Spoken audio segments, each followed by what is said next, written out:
how do you explain when things don't go as we assume? Or better, how do you explain when others are able to achieve things that seem to defy all of the assumptions? For example, why is Apple so innovative? Year after year after year after year, they're more innovative than all their competition. And yet, they're just a computer company. They're just like everyone else. They have the same access to the same talent, the same agencies, the same consultants, the same media. Then why is it that they seem to have something different? Why is it that Martin Luther King led the civil rights movement? He wasn't the only man who suffered in a pre-civil rights America, and he certainly wasn't the only great orator of the day. Why him? And why is it that the Wright brothers were able to figure out controlled powered manned flight when there were certainly other teams who were better qualified, better funded, and they didn't achieve powered manned flight, and the Wright brothers beat them to it? There's something else at play here. About 3.5 years ago, I made a discovery, and this discovery profoundly changed my view on how I thought the world worked, and it even profoundly changed the way in which I operate in it. As it turns out, there's a pattern. As it turns out, all the great and inspiring leaders and organizations in the world, whether it's Apple or Martin Luther King or the Wright brothers, they all think, act, and communicate the exact same way, and it's the complete opposite to everyone else. All I did was codify it.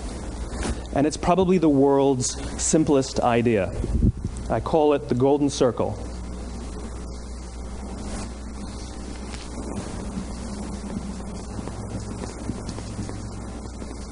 Why, how, what? This little idea explains why some organizations and some leaders are able to inspire where others aren't. Let me define the terms really quickly. Every single person, every single organization on the planet knows what they do, 100%. Some know how they do it, whether you call it your differentiating value proposition or your proprietary process or your USP. But very, very few people or organizations know why they do what they do. And by why, I don't mean to make a profit. That's a result. It's always a result. By why, I mean what's your purpose? What's your cause? What's your belief? Why does your organization exist? Why do you get out of bed in the morning? And why should anyone care? Well, as a result, the way we think, the way we act, the way we communicate is from the outside in. It's obvious. We go from the clearest thing to the fuzziest thing. But the inspired leaders and the inspired organizations, regardless of their size, regardless of their industry, all think, act, and communicate from the inside out. Let me give you an example. I use Apple because they're easy to understand and everybody gets it. If Apple were like everyone else, a marketing message from them might sound like this. We make great computers. They're beautifully designed, simple to use, and user-friendly. Want to buy one? Meh. And that's how most of us communicate. That's how most marketing is done, that's how most sales is done, and that's how most of us communicate interpersonally. We say what we do, we say how we're different or how we're better, and we expect some sort of behavior, a purchase, a vote, something like that. Here's our new law firm. We have the best lawyers with the biggest clients. We have, we always perform for our clients, do business with us. Here's our new car. It gets great gas mileage. It has, leather seats. Buy our car. But it's uninspiring. Here's how Apple actually communicates. Everything we do, we believe in challenging the status quo. We believe in thinking differently. The way we challenge the status quo is by making our products beautifully designed, simple to use, and user-friendly. We just happen to make great computers. Want to buy one? Totally different, right? You're ready to buy a computer from me. All I did was reverse the order of the information. What it proves to us is that people don't buy what you do, people buy why you do it. People don't buy what you do, they buy why you do it. This explains why every single person in this room is perfectly comfortable buying a computer from Apple.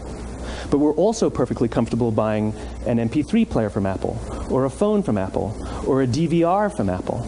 But as I said before, Apple's just a computer company. There's nothing that distinguishes them structurally from any of their competitors. Their competitors are all equally qualified to make all of these products. In fact, they tried. A few years ago, Gateway came out with flat-screen TVs. They're eminently qualified to make flat-screen TVs. They've been making flat-screen monitors for years. Nobody bought one.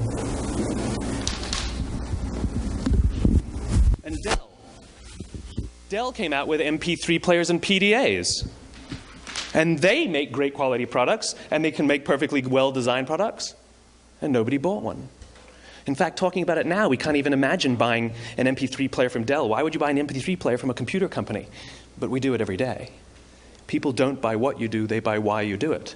The goal is not to do business with everybody who needs what you have. The goal is to do business with people who believe what you believe.